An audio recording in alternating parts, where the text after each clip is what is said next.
Hello students, career point education के YouTube platform पर एक बार फिर आपका स्वागत है। हमारी जो एनसीएल रिक्रूटमेंट एग्ज़ाम की प्लेलिस्ट चल रही है, उसके हमारे जो क्लासेस हैं उसमें जैसे कि आप थंबनेल में देख पा रहे हैं कि हमारी आज की क्लास में क्या है, जनरल अवेयरनेस का यानी कि करंट अफेयर का चैप्टर हम करेंगे। उसमें आज की क्लास में हम लेकर आए हैं पिछले एक साल के यानी अक्टूबर 2019 से लेकर अक्टूबर 2020 तक के जो भी हमारे स्पोर्ट्स न्यूज़ हैं, स्पोर्ट्स से रिलेटेड जो भी न्यूज़ हैं उसको आज हम यहाँ पर कवर करेंगे। क्योंकि सिलेबस में जैसे दे रखा है कि जो करंट अफेयर्स का पोर्शन है वो क्या है, उसको पूछा जाएगा। तो हम ऐसा मान के चलते हैं कि पिछले एक साल का जो करंट अफेयर्स होता है वो परीक्षा में पूछा जाता है।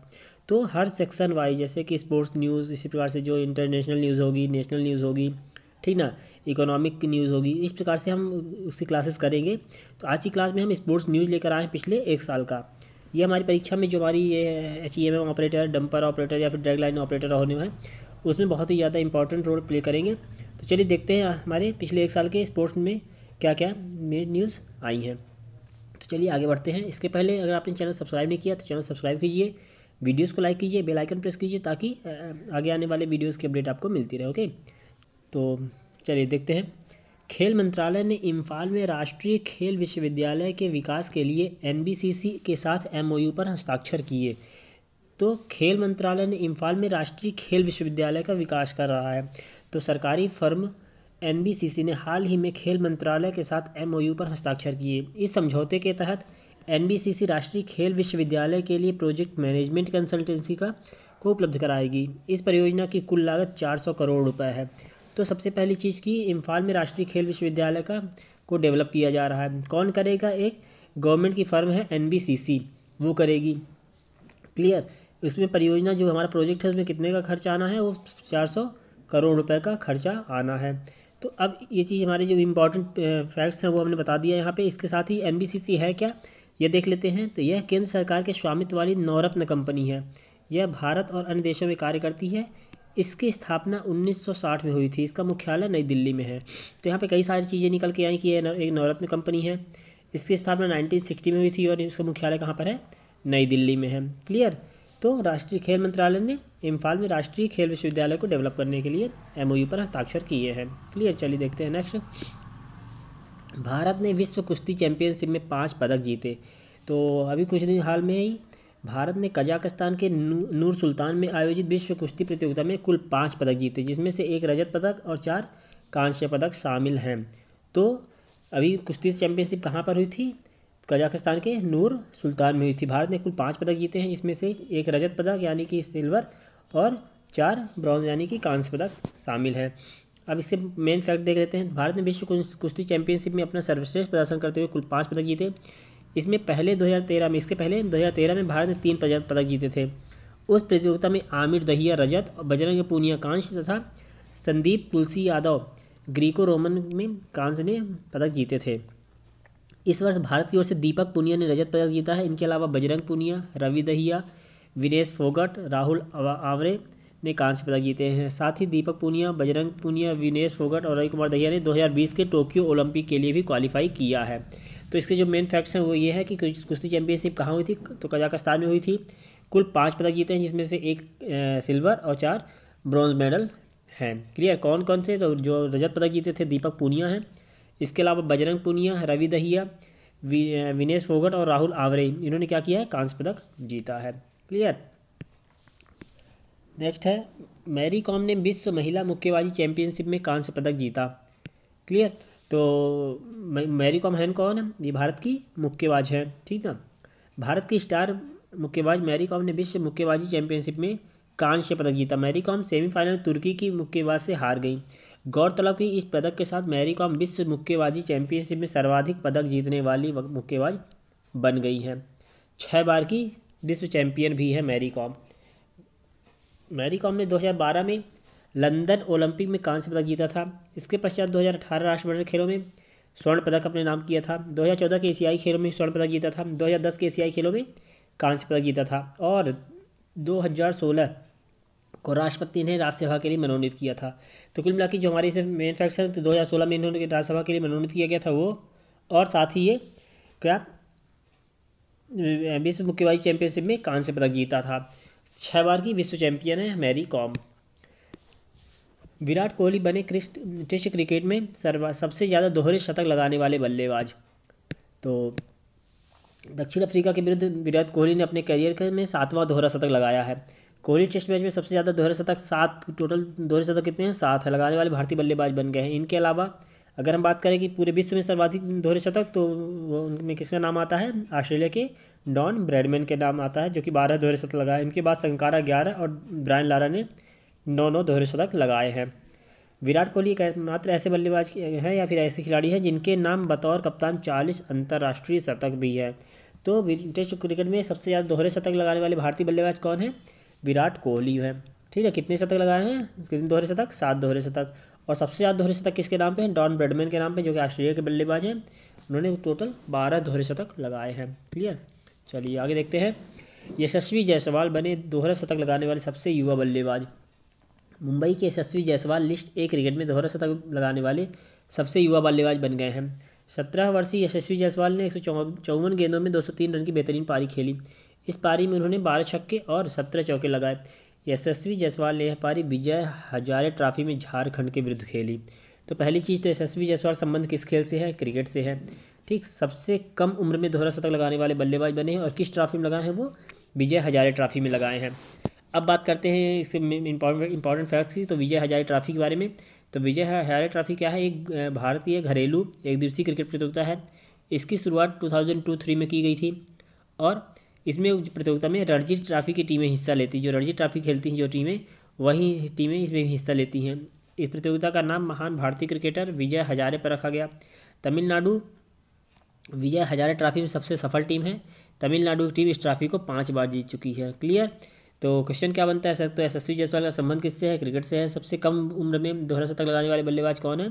तो यशस्वी जायसवाल है। किस ट्रॉफी में लगाया? विजय हजारे ट्रॉफी में लगाया। विजय हजारे ट्रॉफी में सबसे सफल टीम कौन सी है? तमिलनाडु है। क्लियर। 5 बार वो ट्रॉफी को जीत चुकी है और इसकी शुरुआत जो है 2002-03 में हुई थी। क्लियर। चलिए आगे बढ़ते हैं। लियोनेल मेसी ने जीता 6वां गोल्डन शू अवार्ड। तो लियोनेल मेसी क्या है? ये एक फुटबॉल खिलाड़ी हैं। लियोनेल मेसी कहाँ के हैं? बार्सिलोना के हैं। तो बार्सिलोना एफसी कप्तान लियोनेल मेसी 1890 सीजन के लिए लियोनेल मेसी ने गोल्डन शू अवार्ड जीता। यह पुरस्कार मेसी को यूरोपीय लीग में सर्वाधिक 36 गोल करने के लिए दिया गया। क्लियर। तो 18-19 सीजन के लिए गोल्डन शू अवार्ड कौन जीता था? लियोनेल मेसी जीता था। ये कौन है? ये एक फुटबॉलर है। कहाँ के हैं? बार्सिलोना के हैं। और यह इनका 6वां गोल्डन शू अवार्ड है। ठीक ना, 6th नंबर का गोल्डन शू अवार्ड है। अब बात करते हैं गोल्डन शू अवार्ड होता क्या है। तो इस पुरस्कार को मूल रूप से शोलियर डी ओर के नाम से जाना जाता है। किसके नाम से? शोलियर डी ओर के नाम से जाना जाता है। फ्रांसीसी भाषा का शब्द है जिसका अर्थ होता है क्या? गोल्डन शू ही होता है, इसलिए इसको क्या गोल्डन शू अवार्ड भी बोल सकते हैं। इसके अलावा इसको शोलियर डी ओर भी पुरस्कार भी बोला जाता है। इस पुरस्कार को 1967-68 में शुरू किया गया था और 96-97 के बाद से यह पुरस्कार यूरोपियल स्पोर्ट्स मीडिया द्वारा प्रदान किया था। किसके द्वारा? यूरोपियल स्पोर्ट्स मीडिया के द्वारा प्रदान किया जाता है। यह पुरस्कार यूरोपीय राष्ट्रीय लीग के टॉप डिवीज़न में सर्वाधिक गोल प्रदान करने के लिए किया जाता है। जैसे गोल्डन शू नाम दे रखा है, तो गोल्डन शू मतलब इससे क्लियर हो रहा है कि यह सर्वाधिक गोल करने वाले खिलाड़ी को ही दिया जाता है। ठीक। तो हाल ही में किसने जीता है? लियोनेल मेसी ने जीता। बार्सिलोना के कप्तान लियोनेल मेसी ने। यह उनका 6वां 6th गोल्डन शू अवार्ड है। क्लियर। चलिए आगे बढ़ते हैं। सौरव गांगुली बीसीसीआई के 39वें अध्यक्ष बनाए गए। तो हाल ही में पूर्व भारतीय कप्तान सौरव गांगुली भारतीय क्रिकेट कंट्रोल बोर्ड बीसीसीआई के नए अध्यक्ष बने हैं। अब बात करें बीसीसीआई की, तो इसकी स्थापना 1928 में 1928 में की गई थी और यह भारतीय क्रिकेट की सर्वोच्च राष्ट्रीय गवर्निंग बॉडी है, जिसका मुख्यालय कहाँ पर है? मुंबई में है। कौन सी? बीसीसीआई है, भारतीय क्रिकेट कंट्रोल बोर्ड है। क्लियर। तो इसके अध्यक्ष 39वें अध्यक्ष कौन बने हैं? सौरव गांगुली को हाल ही में बनाया गया है। क्लियर। दक्षिण अफ्रीका ने जीता रग्बी विश्व कप 2019। तो दक्षिण अफ्रीका ने रग्बी विश्व कप को जीत लिया है। तो पहली चीज़ तो रग्बी का संबंध किससे है? रग्बी किस खेल के संबंध किसने जीता है हाल ही में? दक्षिण अफ्रीका ने जीता है। ठीक। दक्षिण अफ्रीका ने फाइनल में इंग्लैंड को 32-12 32-12 से पराजित किया। इस मैच का आयोजन जापान के योकोहामा में किया गया और दक्षिण अफ्रीका ने तीसरी बार रग्बी विश्व कप को अपने नाम किया है। इसके पहले दक्षिण अफ्रीका ने 1995 तथा 2007 में भी रग्बी विश्व कप को जीता था। क्लियर। तो अभी हाल ही में किसने जीता? दक्षिण अफ्रीका ने जीता है। कहाँ पर खेला गया था? इसके जापान के योकोहामा में खेला गया। इसके पहले दक्षिण अफ्रीका ने कितने सीरीज खिताब जीत चुके हैं, तो 2 बार और जीता है इसके पहले। यह उसका तीसरा खिताब था। तो 1995 और 2007 में इसके पहले भी वह रग्बी विश्व कप को जीत चुका है। रग्बी विश्व कप 2019 का आयोजन 4 वर्ष में एक बार किया जाता है, प्रत्येक 4 वर्ष में किया जाता है। यह रग्बी विश्व कप का 9वां संस्करण था, ठीक ना, 9th एडिशन था, जिसका आयोजन 20 सितंबर से 2 नवंबर 19 के दौरान जापान में किया गया। इस वर्ष पहली बार इस इवेंट का आयोजन एशिया में किया गया था। इसके पहले कभी एशिया में नहीं किया गया था, इस बार पहली बार हुआ था कि यह एशिया में किया गया है, ठीक।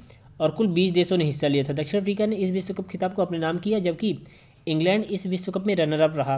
इसके अतिरिक्त न्यूजीलैंड तीसरे स्थान पर, तो पहले स्थान पर दक्षिण अफ्रीका, दूसरे स्थान पर इंग्लैंड और तीसरे स्थान पर न्यूजीलैंड था। आयोजन कहाँ किया गया, जापान में किया गया था। और पहली बार यह ऐसा एडिशन था जिसका आयोजन कहाँ किया था, एशिया में किया गया था। कहाँ किया गया, जापान के योकोहामा में किया गया। तो ये सब मेन फैक्ट थे। चलिए बढ़ते हैं आगे। कर्नाटक ने जीता विजय हजारे ट्रॉफी 2019 का खिताब। तो विजय हजारे ट्रॉफी 2019 का खिताब किसने जीता, तो कर्नाटक ने जीता। कर्नाटक ने विजय हजारे ट्रॉफी 2019 के फाइनल में तमिलनाडु को 9 विकेट से हराकर खिताब जीता। विजय हजारे ट्रॉफी भारत में एक घरेलू एक दिवसीय क्रिकेट प्रतियोगिता। अभी जैसे थोड़ी देर पहले हमने बताया कि तमिलनाडु सबसे ज़्यादा बार जीतने वाला क्या टीम है जिसने विजय हजारे ट्रॉफी को जीता है। तो इस बार किसने जीता था, कर्नाटक ने जीता है। किसको हरा के, तमिलनाडु को हरा कर जीता है, क्लियर। और तमिलनाडु कितनी बार जीत चुका है इसको, अभी थोड़ी देर पहले बताया था, 5 बार इस सीरीज को अपने नाम कर चुकी है। विजय हजारे ट्रॉफी घरेलू एक दिवसीय क्रिकेट प्रतियोगिता है। इसकी शुरुआत 2002-03 में हुई थी। इस प्रतियोगिता में रणजी ट्रॉफी खेलने वाली टीमें हिस्सा लेती हैं और इसका प्रतियोगिता का नाम अभी थोड़ी देर पहले बताया था, एक बार फिर से बता रहा हूँ कि क्रिकेटर विजय हजारे के नाम पर रखा गया। तमिलनाडु विजय हजारे ट्रॉफी में सबसे सफल टीम है जो कि 5 बार इस सीरीज़ को जीत चुकी है, क्लियर। तो इस बार किसने जीता, 2019 में जीता किसने, कर्नाटका ने, ठीक ना। चलिए आगे बढ़ते हैं। 2023 में पुरुष हॉकी विश्व कप की मेज़बानी करेगा भारत। तो 2023 का जो हॉकी विश्व कप होना है वह कहाँ होगा, वह भारत देश में होगा। 2023 में पुरुष हॉकी विश्व कप की मेज़बानी भारत को द्वारा की जाएगी। इसकी घोषणा स्विट्जरलैंड में की गई। गौरतलब है कि इस विश्व कप की मेज़बानी के लिए 3 देशों ने अपनी दावेदारी पेश की थी। 2023 में पुरुष विश्व कप का आयोजन 13 से 29 जनवरी के दौरान किया जाएगा, क्लियर। तो 2023 का जो पुरुष हॉकी विश्व कप है कहाँ खेला जाएगा, भारत में खेला जाएगा। पुरुष हॉकी विश्व कप के 14वें संस्करण का आयोजन ओडिशा के भुवनेश्वर में 2018 के में किया गया था, क्लियर। तो डेट की कोई ज़्यादा वो वैल्यू नहीं है। तो कब किया गया था, 2018 में किया गया था। कहाँ पर, ओडिशा के भुवनेश्वर में किया गया था। 2023 का भारत में ही पुनः किया जाएगा। इस हॉकी विश्व कप में 16 देशों ने हिस्सा लिया और इस विश्व कप का आयोजन भुवनेश्वर के कलिंगा स्टेडियम में किया गया था। किस स्टेडियम में किया गया था, कलिंगा स्टेडियम में किया गया था। तो पहली चीज़ की 2018 का जो ये विश्व कप था, हॉकी विश्व कप कहाँ खेला गया था, भारत में ही खेला गया था। भारत के ओडिशा के भुवनेश्वर में खेला गया। और 2023 का भी जो विश्व कप है वो कहाँ पे खेला जाएगा, वह भारत में ही खेला जाएगा, क्लियर। तो 2-3 क्वेश्चन इससे क्लियर बनते हैं। चलिए आगे बढ़ते हैं। ब्राज़ील ने जीता फीफा अंडर 17 विश्व कप का खिताब। तो ब्राज़ील ने फीफा अंडर 17 विश्व कप का खिताब ने नाम कर लिया है। फाइनल में ब्राज़ील ने मैक्सिको को 2-1 से पराजित किया था। किसे, मैक्सिको को पराजित किया 2-1 से। फीफा अंडर 17 विश्व कप का आरंभ 1985 में हुआ था। शुरू में इसे फीफा अंडर 16 विश्व कप चैंपियनशिप कहा जाता है, ठीक। फिर बाद में 1991 में क्या किया, अंडर 17 कर दिया गया। और इस प्रतिस्पर्धा को सर्वाधिक 5 बार नाइजीरिया ने जीता है, क्लियर।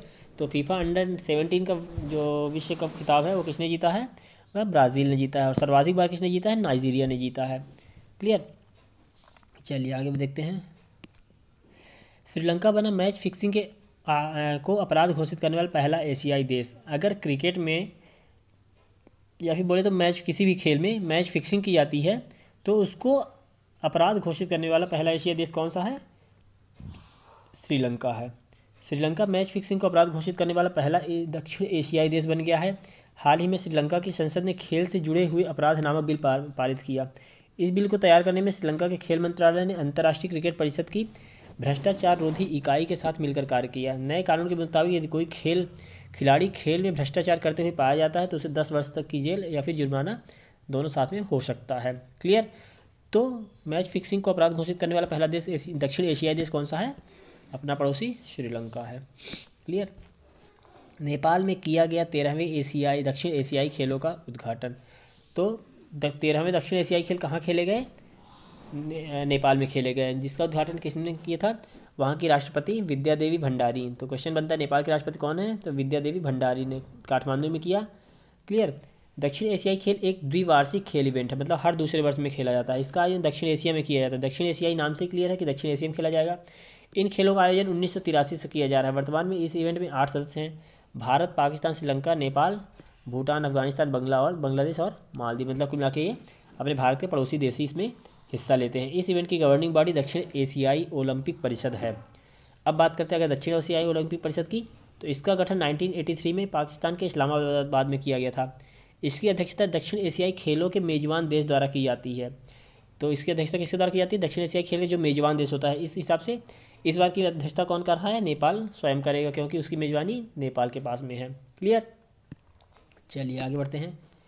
भारतीय क्रिकेट टीम ने 22 नवंबर 2019 को खेला अपना पहला डे नाइट टेस्ट मैच। तो भारत ने पहला डे नाइट टेस्ट मैच कब खेला? 22 नवंबर 2019 में खेला। क्लियर। किसके विरुद्ध खेला? बांग्लादेश के विरुद्ध खेला था। ठीक है। इस मैच में कहाँ किस मैदान पर खेला? कलकत्ता के ईडन गार्डन में खेला था। और डे नाइट मैच में होता क्या है? लाल गेंद की जगह गुलाबी गेंद का उपयोग किया था। ठीक है। जो टेस्ट मैच होता है, टेस्ट मैच में हमेशा लाल बॉल का यूज़ किया जाता है, लेकिन इस जो डे नाइट मैच होता है उसमें गुलाबी रंग के बॉल का यूज़ किया जाता है। गौरतलब कि अंतर्राष्ट्रीय क्रिकेट परिषद ने 7 वर्ष पहले इस फॉर्मेट को मंजूरी दी थी। इस ऐतिहासिक मैच में बांग्लादेश के प्रधानमंत्री शेख हसीना और पश्चिम बंगाल की मुख्यमंत्री ममता बनर्जी भी शामिल होंगी। मतलब होंगी क्या? हुई थी। भारतीय क्रिकेट टीम ने अपने पहले टेस्ट मैच में बांग्लादेश को पारी और 130 रनों से पराजित किया था। क्लियर। तो पहला जो डे नाइट मैच था भारत का, पहला डे नाइट टेस्ट मैच किसके विरुद्ध हुआ था? बांग्लादेश के विरुद्ध हुआ था। किस मैदान पर हुआ? कलकत्ता के ईडन गार्डन में हुआ था। क्लियर। और इसमें जीता कौन था? तो इसमें जीत भारतीय टीम की हुई थी। एक पारी और 130 रनों से जीता था। क्लियर। चलिए आगे बढ़ते हैं। रोहित शर्मा बने भारत में ला लीगा के ब्रांड एम्बेसडर। ठीक। ला लीगा के ब्रांड एम्बेसडर। तो ला लीगा क्या है? एक स्पेनिश लीग है, फुटबॉल लीग है। तो भारत के स्टार क्रिकेटर रोहित शर्मा को Spanish football league La Liga का ब्रांड एम्बेसडर बनाया गया है। वे ला लीगा के ब्रांड एम्बेसडर बनने वाले पहले गैर फुटबॉलर हैं। ठीक है। तो जिसके ब्रांड एम्बेसडर होते हैं वह कोई फुटबॉलर ही होता है। तो पहले गैर footballer brand ambassador La Liga के कौन है? रोहित शर्मा है, जो कि इनके संबंध किससे है? क्रिकेट से है। विश्व की सबसे लोकप्रिय फुटबॉल लीग्स में से एक है ला लीगा। भारत में ला लीगा के फुटबॉल क्लब रियल मैड्रिड और FC बार्सिलोना काफ़ी लोकप्रिय हैं। क्लियर। ला लीगा अब देखते हैं। ला लीगा विश्व की सबसे अधिक लोकप्रिय फुटबॉल लीग में से एक है। यह फुटबॉल लीग स्पेन में खेली जाती है। ठीक। कहाँ खेली जाती है? ला लीगा स्पेन में खेली जाती है। इसकी स्थापना 1929 में हुई थी। सबसे अधिक खिताब रियल मैड्रिड ने 33 बार जीते हैं। ठीक ना। इसमें सबसे अधिक खिताब रियल मैड्रिड ने जीते हैं 33 बार। ला लीगा में सर्वाधिक गोल करने का रिकॉर्ड लियोनेल मेसी का के नाम है। मेसी अब तक 417 गोल कर चुके हैं। अभी थोड़ी देर पहले बताया था लियोनेल मेसी को गोल्डन शू अवार्ड भी मिला है। ठीक ना। गोल्डन शू अवार्ड भी मिला है। कितनी किस नंबर का है? वह 6th नंबर का उनका गोल्डन शू अवार्ड है लियोनेल मेसी का। कहाँ के हैं? बार्सिलोना के हैं। क्लियर। चलिए आगे बढ़ते हैं।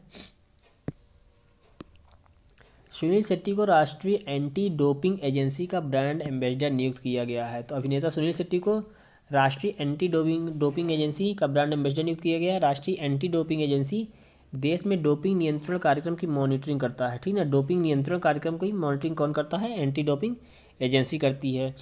और पिछले एक वर्ष में देश में 150 से अधिक खिलाड़ियों का डोप टेस्ट फेल हो चुके हैं। मतलब 150 खिलाड़ी ऐसे हैं देश में जो कि डोप टेस्ट में फेल हुए हैं। मतलब इनको क्या प्रतिबंधित दवाइयों के सेवन में आरोपी पाया गया है। इसी वर्ष विश्व anti doping agency world anti doping agency ने नाडा को निलंबित कर दिया था। ठीक है। वाडा ने निलंबित किया नाडा को। ये नेशनल की है और ये वर्ल्ड की है। अब नाडा द्वारा एकत्रित किए गए खिलाड़ियों के सैंपल की जांच भारत के बाहर होगी। मतलब कि अभी तक जो भी डोपिंग के टेस्ट होते थे वह नाडा किया करता था, लेकिन अब नाडा को निलंबित करने के कारण अब क्या किया जाता है? इसकी सैंपल की जो जांच होती है सैंपल की, वो भारत के बाहर होती है। नाडा के बारे में देख लेते हैं। यह भारत के खेलों में डोपिंग कंट्रोल प्रोग्राम की मॉनिटरिंग के लिए भारत में राष्ट्रीय संगठन है। भारत में खेलों में डोपिंग कंट्रोल प्रोग्राम की मॉनिटरिंग के लिए भारत में राष्ट्रीय संगठन है। इसकी स्थापना सोसाइटीज़ रजिस्ट्रेशन एक्ट 1890 के तहत 2005 में की गई थी और इसका उद्देश्य भारत में डोप मुक्त खेल सुनिश्चित करवाना है। यह वर्ल्ड एंटी डोपिंग एजेंसी के नियमों को लागू करता है। इसमें भारतीय ओलंपिक संघ के प्रतिनिधि और वैज्ञानिक भी शामिल हैं। नाडा एंटी डोपिंग अनुसंधान व शिक्षा को बढ़ावा देने का कार्य करती है। लेकिन अभी क्या है, नाडा को निलंबित कर दिया गया है, वाडा ने कर दिया है। क्लियर।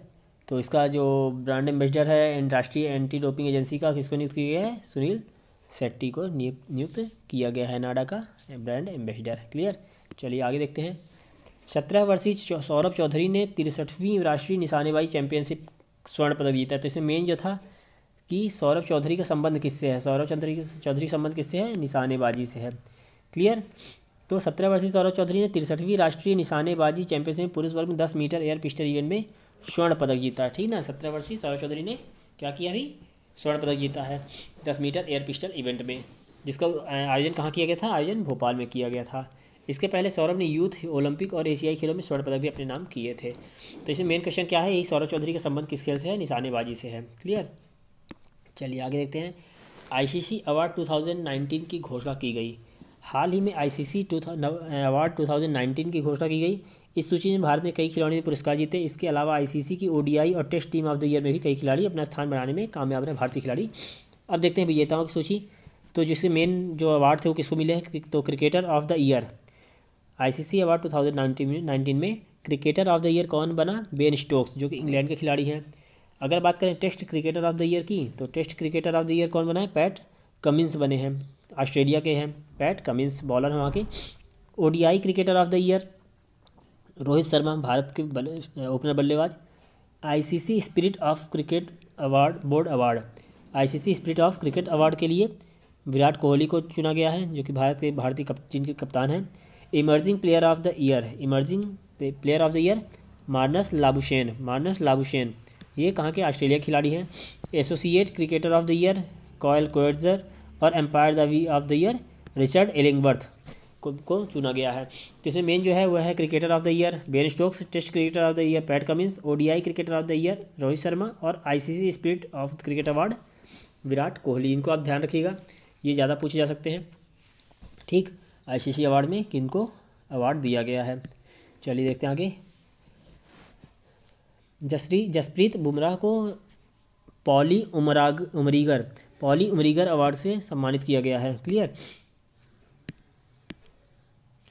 जसप्रीत बुमराह को पॉली उमरीगर अवार्ड से सम्मानित किया गया। बीसीसीआई ने भारत के तेज गेंदबाज जसप्रीत बुमराह को पॉली उमरीगर अवार्ड से सम्मानित करने की घोषणा की है। बुमराह को यह सम्मान 2018-19 सीजन में अंतर्राष्ट्रीय स्तर पर बेहतरीन प्रदर्शन के लिए दिया जाएगा। ठीक, तो 2018-19 या बोले तो 2019 का जो पॉली उमरीगर अवार्ड है किसको दिया गया?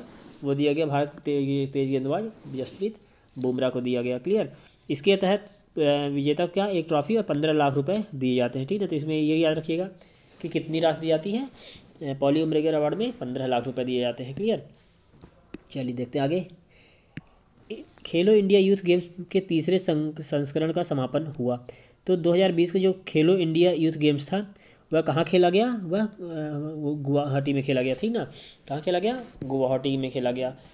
और इसके मुख्य बिंदु देख लेते हैं। तो खेलो इंडिया यूथ गेम्स 2020 में महाराष्ट्र ने सर्वाधिक 256 पदक जीते। तो पहली चीज़, खेलो इंडिया यूथ गेम कहाँ पर हुआ? गुवाहाटी में हुआ। सर्वाधिक पदक किसने जीते? तो सर्वाधिक पदक महाराष्ट्र ने जीते, 256 पदक। क्लियर। इसके बाद हरियाणा दूसरे स्थान पर और तीसरे स्थान पर दिल्ली थी। खेल मंत्रालय ने खेलो इंडिया यूथ गेम्स के दायरे को बढ़ाकर बड़ा कर दिया है। अब इसमें 2 श्रेणियों अंडर 17 और अंडर 21 में प्रतिभागी हिस्सा ले सकते हैं। साथ ही साथ इसमें कॉलेज और विश्वविद्यालय खिलाड़ी भी हिस्सा ले सकते हैं। क्लियर। तो इनका दायरा बढ़ाया है कि अब इसमें 2 श्रेणियाँ हो गई, 17 अंडर 17 और अंडर 21 एज के खिलाड़ी हिस्सा लेंगे। साथ ही साथ कॉलेज और विश्वविद्यालय के खिलाड़ी भी हिस्सा ले सकते हैं। तो इसमें ध्यान रखिएगा, सबसे ज़्यादा अवार्ड किसने जीते? सबसे ज़्यादा पदक किसने जीते? तो मेडल तो जीते हैं महाराष्ट्र ने 256 मेडल। इसके बाद में इनका आयोजन कहाँ किया गया था? इनका आयोजन किया गया था भारत के गुवाहाटी में किया गया था। क्लियर। चलिए देखते हैं आगे। ऑस्ट्रेलियन ओपन 2020 के विजेता की सूची देख लेते हैं। ये भी इससे इंपॉर्टेंट क्वेश्चन बनते हैं। तो ऑस्ट्रेलियन ओपन का समापन मेलबर्न में हुआ, ऑस्ट्रेलिया के मेलबर्न में हुआ। यह 4 ग्रैंड स्लैम में से एक है। अब 4 ग्रैंड स्लैम कौन कौन से होते हैं? तो पहला फ्रेंच ओपन, दूसरा विंबलडन, तीसरा यूएस ओपन और चौथा ऑस्ट्रेलियन ओपन। ये 4 क्या हैं? हमारे जो बोले तो लॉन टेनिस के ग्रैंड स्लैम प्रतियोगिताएं हैं। ऑस्ट्रेलियन ओपन दक्षिणी गोलार्ध के सबसे बड़े खेल इवेंट्स में है। जो ऑस्ट्रेलियन ओपन है ये कहाँ पे खेले जाते हैं? हमेशा दक्षिणी गोलार्ध में खेले जाते हैं, ठीक है ना। उनका सबसे बड़ा खेल जो इवेंट बोले तो वो क्या है? ऑस्ट्रेलियन ओपन होता है। अब देखते हैं विजेताओं की सूची देख लेते हैं। तो महिला एकल वर्ग में सोफिया केनिन, अमेरिका की सोफिया केनिन ने जीता महिला एकल वर्ग में। पुरुष एकल वर्ग में नोवाक जोकोविच, सर्बिया के नोवाक जोकोविच ने जीता है। अगर हम बात करें मिश्रित युगल की तो बारबोवा क्रेचिकोवा और निकोला मेतिच ने जीता है। सर्बिया के नोवाक जोकोविच ऑस्ट्रेलियन ओपन के 8 खिताब जीतने वाले पहले पुरुष खिलाड़ी बने हैं। ये ध्यान रखिएगा कि नोवाक जोकोविच संबंध किससे है? उनका संबंध है लॉन टेनिस से। क्लियर। और सबसे ज़्यादा ऑस्ट्रेलियन ओपन जीतने वाले पहले खिलाड़ी बने हैं। ठीक, चलिए आगे देखते हैं। बाला देवी बनी विदेशी फुटबॉल क्लब के साथ जुड़ने वाली पहली भारतीय महिला फुटबॉलर। तो मणिपुर की 29 वर्षीय फुटबॉलर पहली चीज़ तो बाला देवी संबंध किस खेल से है? फुटबॉल से है। ठीक, वे किसी विदेशी फुटबॉल क्लब के साथ जुड़ने वाली पहली भारतीय फुटबॉलर हैं। विदेशी फुटबॉल क्लब के साथ जुड़ने वाली पहली फुटबॉलर हैं। और यूरोपीय क्लब रेंजर्स के साथ 18 महीने के लिए जुड़ी। किसके साथ में जुड़ी है? किस फुटबॉल क्लब के साथ जुड़ी है? तो यूरोपीय क्लब रेंजर्स के साथ में जुड़ी है। और ये जो है भारतीय महिला फुटबॉल टीम की कप्तान भी रही हैं। क्लियर। चलिए देखते हैं आगे। बांग्लादेश ने जीता ICC अंडर 19 विश्व कप 2020 का खिताब। तो बांग्लादेश ने हाल ही में ICC अंडर 19 विश्व कप को जीता है और इसमें फाइनल में उसने भारत की टीम को ही 3 विकेट से पराजित किया था। तो दक्षिण अफ्रीका में ICC अंडर 19 वर्ल्ड कप का आयोजन किया गया था। कहाँ पर किया गया था? दक्षिण अफ्रीका में किया गया था ICC अंडर 19 का आयोजन। और इसमें भारतीय टीम फर्स्ट रनर अप थी। पहले स्थान पर बांग्लादेश थी। बांग्लादेश ने भारतीय क्रिकेट टीम को हराया था, जिसमें कप्तान कौन थे? प्रियम गर्ग थे। कौन कप्तान थे? प्रियम गर्ग थे। और पिछली बार भारत ने इसको जीता था और भारत के ने कुल 4 बार इस प्रतियोगिता को जीत चुका है। भारत की इस टीम में यशस्वी जायसवाल और रवि बिश्नोई जैसे खिलाड़ी शामिल थे। तो ध्यान रखिए 3-4 चीज़ें इसमें हैं कि ICC अंडर 19 का जो वर्ल्ड कप था वह किस देश ने जीता? बांग्लादेश ने जीता। कहाँ पर आयोजन हुआ था? दक्षिण अफ्रीका में हुआ था। किस टीम को हरा कर जीता? भारतीय टीम को हरा कर जीता। भारतीय टीम का जो कप्तान था वो कौन था? तो प्रियम गर्ग था भारतीय टीम कप्तान। इसके अलावा यशस्वी जायसवाल और रवि बिश्नोई ये ज़्यादा इनकी चर्चा में रहे। तो ये दोनों का संबंध किस खेल से है? इन दोनों का संबंध भी क्रिकेट की टीम है, क्रिकेट से है। क्लियर। तो ये सब क्वेश्चन बनते हैं, ध्यान रखिएगा। चलिए देखते हैं आगे। मारिया शारापोवा ने संन्यास की घोषणा की। तो जैसा कि पता है कि मारिया शारापोवा ये रूस की खिलाड़ी है। तो 5 बार की ग्रैंड स्लैम चैंपियन और पूर्व WTA world number 1 Maria Sharapova हाल ही में टेनिस से संन्यास की घोषणा की। रूस की 32 वर्षीय टेनिस खिलाड़ी ने 36 WTA खिताब जीते और लगातार 21 हफ्तों तक, ध्यान रखिएगा, 21 हफ्तों तक WTA वर्ल्ड नंबर 1 रैंक हासिल की। इन्होंने 17 साल की उम्र में अपना पहला ग्रैंड स्लैम जीता था, जब उन्होंने 2004 में विंबलडन के खिलाफ जीता था। तो मारिया शारापोवा सबसे कम उम्र में यानी कि 17 साल में पहला ग्रैंड स्लैम जीता था। क्लियर। तो कौन सा वो ग्रैंड स्लैम था? वह विंबलडन था। इन्होंने कुल 5 ग्रैंड स्लैम जीते, 2 French open, 1 Australian open, Wimbledon और US ओपन। मारिया शारापोवा ने अपने करियर में एकल वर्ग में कुल 36 WTA अवार्ड जीते हैं। कुल 36 WTA अवार्ड जीते हैं। तो मारिया शारापोवा हाल ही में संन्यास लेने वाली खिलाड़ी है। इनका संबंध किससे था? लॉन टेनिस से था। इसके अलावा बात करें तो किस देश की खिलाड़ी थी? तो ये इनका संबंध रशिया से था। क्लियर। ये 2-3 क्वेश्चन ही इंपॉर्टेंट हैं। चलिए देखते हैं आगे। ऑस्ट्रेलिया ने भारत को हराकर जीता महिला T20 वर्ल्ड कप। तो जो महिला T20 वर्ल्ड कप था वह किस देश ने जीता? पुरुष T20 अंडर 90 का बताया थोड़ी देर पहले, बांग्लादेश ने जीता। और महिला T20, ये महिला T20 है, अंडर 19 नहीं। तो महिला T20 विश्व कप का फाइनल ऑस्ट्रेलिया के मेलबर्न में किया गया और ऑस्ट्रेलिया ही जीता, भारत को हराया था। ठीक, इसमें भारत क्या उपविजेता रही। इस मैच में बेहतरीन प्रदर्शन करने की ऑस्ट्रेलिया की एलिसा हीली को प्लेयर ऑफ द मैच का खिताब दिया गया। Alyssa Healy player of the match रही। साथ ही ऑस्ट्रेलिया की बेथ मूनी को प्लेयर ऑफ द सीरीज़ का खिताब दिया गया। क्लियर। चलिए देखते हैं आगे। सौराष्ट्र ने रणजी ट्रॉफी का खिताब जीता। अभी थोड़ी देर पहले बताया था कि जो विजय हजारे ट्रॉफी थे कौन जीता था? उसको कर्नाटक ने जीता था। किसको हराकर? तमिलनाडु को हराकर। सबसे ज़्यादा बार तमिलनाडु जीता है। फिर अब बात करते हैं किसकी? रणजी ट्रॉफी की। तो सौराष्ट्र ने रणजी ट्रॉफी का खिताब अपने नाम कर लिया है। फाइनल में सौराष्ट्र ने बंगाल को पराजित किया, ठीक ना। सौराष्ट्र ने किसको पराजित किया? बंगाल को पराजित किया। सौराष्ट्र ने यह जीत पहली पारी के बढ़त के आधार पर हासिल की। चलिए रणजी ट्रॉफी के संबंध देखते हैं के बारे में। तो रणजी ट्रॉफी भारत की प्रथम श्रेणी क्रिकेट प्रतियोगिता है। इसमें देश के क्षेत्रीय और राज्य क्रिकेट संघ हिस्सा लेते हैं, यानी कि इसमें जो राज्य की टीमें होती हैं वो हिस्सा लेती हैं। और इस प्रतिस्पर्धा का नाम भारत से अंतर्राष्ट्रीय क्रिकेट खेलने वाले पहले खिलाड़ी, जो भारत के अंतर्राष्ट्रीय क्रिकेट खेलने वाले पहले खिलाड़ी थे, रणजीत सिंह के नाम पर रखा गया है, इसीलिए इसको रणजी ट्रॉफी बोला जाता है। रणजी ट्रॉफी के पहले संस्करण का आयोजन 1934 में किया गया था और मुंबई सबसे ज़्यादा बार इस ट्रॉफी को जीतने वाली टीम है, 41 बार जीत चुकी है, ठीक ना। जबकि विदर्भ ने इस खिताब को 2 बार जीता है, विदर्भ ने 2 बार जीता है। तो इस बार की जो विजेता थी कौन थी? वो सौराष्ट्र थी। क्लियर? सौराष्ट्र ने इस बार जीता किसको हराकर? बंगाल को हराकर। सर्वाधिक बार कौन जीता? मुंबई जीता। क्वेश्चन क्या बनता है? कभी पूछ लेता रणजी ट्रॉफी संबंध किस खेल से है, तो किससे है? क्रिकेट से है, ठीक। और सबसे ज़्यादा बार जीतने वाली टीम कौन सी है? मुंबई है। और इस बार का जो रणजी ट्रॉफी है वो किसने जीता? वो सौराष्ट्र ने जीता। क्लियर? चलिए आगे बढ़ते हैं। पीवी सिंधु को बैडमिंटन वर्ल्ड फेडरेशन ने अपने अभियान के लिए एम्बेसडर नियुक्त किया। 22 अप्रैल 2020 को विश्व चैंपियन पीवी सिंधु को आईएम बैडमिंटन अभियान का एम्बेसडर नामित किया गया। यह अभियान बैडमिंटन वर्ल्ड फेडरेशन द्वारा शुरू किया गया है। क्लियर? कौन सा अभियान? I'm badminton. इसके लिए एम्बेसडर किसको बनाया गया? तो जो भारत की विश्व चैंपियन है पीवी सिंधु, उनको बनाया गया है। अब देखते हैं इसके जो मेन फैक्टर्स हैं।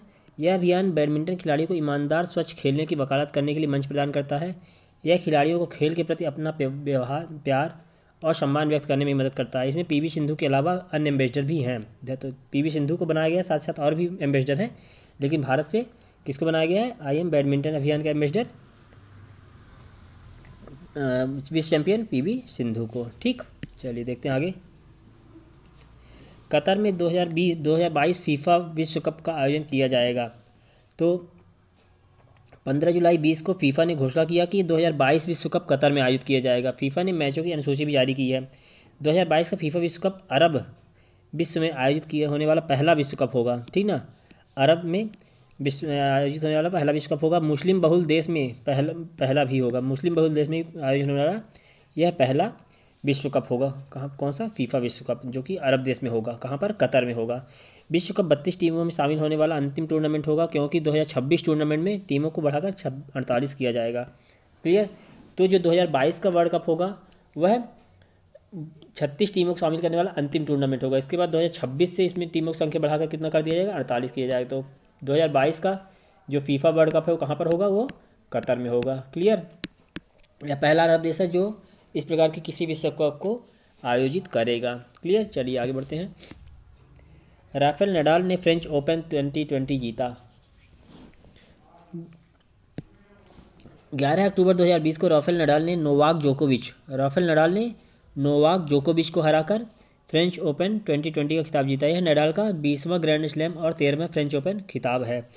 फ्रेंच ओपन 2020 का महिला श्रेणी के तहत ईगा स्विएटेक ने जीता। यह ग्रैंड स्लैम जीतने वाली पोलैंड की पहली खिलाड़ी है। क्लियर? पोलैंड की पहली खिलाड़ी जिन्होंने जीता है अभी फ्रेंच ओपन, कौन? ईगा स्विएटेक, ध्यान रखिएगा। और राफेल नडाल ने किसको हराया? नोवाक जोकोविच को हराकर उन्होंने फ्रेंच ओपन 2020 को जीता है। अब बात करते हैं ग्रैंड स्लैम्स की। तो ग्रैंड स्लैम टूर्नामेंट को मेजर्स कहा जाता है। क्या कहा जाता है? मेजर्स कहा जाता है। वे 4 प्रमुख वार्षिक टेनिस इवेंट हैं। 4 ग्रैंड स्लैम में कौन कौन से? US open, French open, Australian open और विंबलडन। ये 4 वार्षिक टेनिस के इवेंट हैं जो कि बहुत ज़्यादा फेमस है। US open, French open, Australian open और विंबलडन। तो फ्रेंच ओपन की बात कर रहे हैं हम। राफेल नडाल ने जीता नोवाक जोकोविच को हराकर, ध्यान रखिएगा ये क्वेश्चन बनता है। और इसके साथ ही अगर महिला श्रेणी की बात करें तो महिला खिलाड़ी ईगा स्विएटेक ने जीता है अभी हाल ही में, ठीक। विंबलडन का संचालन ग्रास कोर्ट पर किया जाता है। ऑस्ट्रेलियाई open, US open hard court पर और फ्रेंच ओपन क्ले पर आयोजित किया जाता है। क्लियर? ध्यान रखिएगा। चलिए आगे देखते हैं। इस वर्ष का आईपीएल का आयोजन यूएई में किया जा रहा है। तो आईपीएल जैसे कि हर साल अप्रैल में होता था, लेकिन इस बार कोरोना के कारण इसका आयोजन अक्टूबर नवंबर में किया जा रहा है। कहाँ पर किया जा रहा है? आईपीएल को यूएई में किया जा रहा है, ठीक। जिसमें मुंबई इंडियन पहली क्वालिफायर बनी। अभी इसका फाइनल मैच नहीं हुआ है, जो कि दुबई में 10 नवंबर को खेला जाना है। तो अभी इसमें क्वालिफायर के लिए मैच चल रहे हैं। तो मुंबई इंडियन पहली क्वालिफायर है। इसके अलावा दिल्ली कैपिटल सेकंड पोजीशन दूसरी qualifier, RCB royal challenger Bangalore third qualifier है, और चौथी टीम का निर्णय होना शेष है। ठीक, तो और इसका जो फाइनल मैच है वो कहाँ पर खेला जाएगा, दुबई में 10 नवंबर को खेला जाएगा। क्लियर। तो ये थी पिछले एक साल की जो खेल इवेंट्स हुए थे जो कि इम्पोर्टेंट थे, फ्रेंच ओपन, विम्बल्डन, ठीक ना, ऑस्ट्रेलियन ओपन, इनके संबंधित। इसके अलावा जो विश्व कप क्रिकेट हुए अंडर 19 बात करें, ठीक, महिला T20 बात करें, मैरी कॉम ने भी पदक जीता। तो इस प्रकार के जो भी इंपॉर्टेंट क्वेश्चंस थे वो हमने यहाँ पर कवर किए हैं टॉपिक। इनसे ही क्वेश्चन बनेंगे हमारे करंट अफेयर्स के NCL एग्ज़ाम में। तो इसको आप अच्छे से देखिएगा, इसे टॉपिक को पॉइंट वाइज नोट कर लीजिएगा, परीक्षा में आपके लिए बहुत ज़्यादा हेल्पफुल होंगे। तो मिलते हैं अगले क्लास में, हम लेके आएंगे इसमें जो भी नेशनल इवेंट्स हुए हैं उसके बारे में, तो उसको कवर करेंगे। तो करंट अफेयर्स जो है हमारे इस NCL एग्ज़ाम में बहुत ही मेजर रोल प्ले करेगा। ठीक, तो उसको आप अच्छे से कवर करिएगा। चलिए मिलते हैं अगली क्लास में एक नए टॉपिक के साथ में, तब तक चैनल साथ बने रहिए, चैनल सब्सक्राइब कीजिए, फ्रेंड्स में शेयर कीजिए। Okay, thank you.